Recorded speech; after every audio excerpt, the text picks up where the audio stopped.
Cargo ఎయిర్పోర్టుకు వ్యతిరేకంగా మే 6వ తేదీన కళా జాతరను జయప్రదం చేయాలని సిపిఎం పార్టీ జిల్లా కార్యదర్శి డి గోవిందరావు, సిపిఐ జిల్లా కార్యదర్శి Chapara Venkataramana, CPM ML new democracy జిల్లా కార్యదర్శి Tandra Prakash, CPI ML liberation నాయకులు మద్దుల రామారావు పిలుపునిచ్చారు. స్థానిక సిఐటియు కార్యాలయం ఆవరణలో బలవంతపు భూసేకరణ ఆపాలని, సముద్ర తీర ప్రాంతాన్ని కార్పొరేట్ కంపెనీలకు కట్టబెట్టొద్దని కోరుతూ పోరాట కమిటీ అధ్యక్షులు కొమర వాసు ఆధ్వర్యంలో మేధోమథన సదస్సు జరిగింది. ఈ సందర్భంగా వారు మాట్లాడుతూ తరతరాలుగా జీవనం సాగిస్తున్న ప్రజల భూములను కార్పొరేట్ కంపెనీలకు కట్టబెట్టడం, శ్రీకాకుళం జిల్లాకు రక్షణ కవచంగా ఉన్న తీర ప్రాంతంలో లక్షలాది చెట్లు నరికి పర్యావరణానికి ముప్పు తేవడం జిల్లా అభివృద్ధి ఎలా అవుతుందని కేంద్ర పౌర విమానయాన శాఖ మంత్రి కింజరాపు రామ్మోహన్ నాయుడిని వారు ప్రశ్నించారు.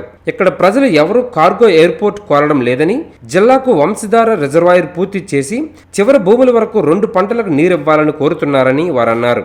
కేంద్రంలోనూ రాష్ట్రంలోనూ డబుల్ ఇంజిన్ సర్కారే అధికారంలో ఉందని, నేరేడు బ్యారేజ్ కోసం నోటిఫికేషన్ ఎందుకు వేయించడం లేదని కేంద్ర మంత్రిని వారు ప్రశ్నించారు.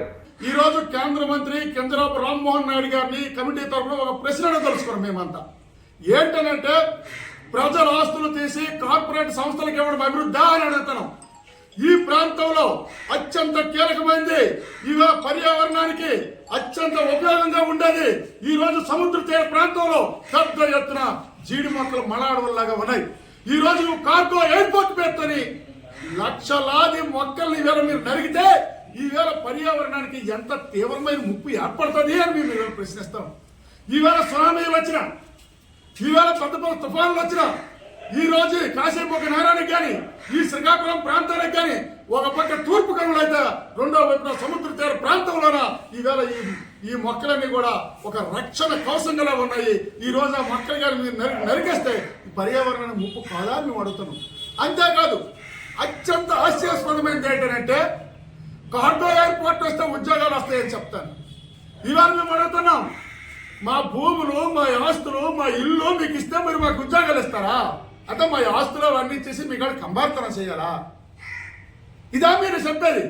ఈ జిల్లాలో మీరు ఎంతమందో నిర్వాసితులు ఉన్నారు. ఈ నిర్వాసితులకి ఎక్కడైనా సరే ఒక్క ఉద్యోగం ఇచ్చినారా చెప్పండి. అందుకోసం ఇట్లాంటి మాయ మాటలు, అబద్ధపు మాటలు అవసరం లేదు. కార్గో ఎయిర్పోర్ట్ వల్ల అభివృద్ధి కాదు,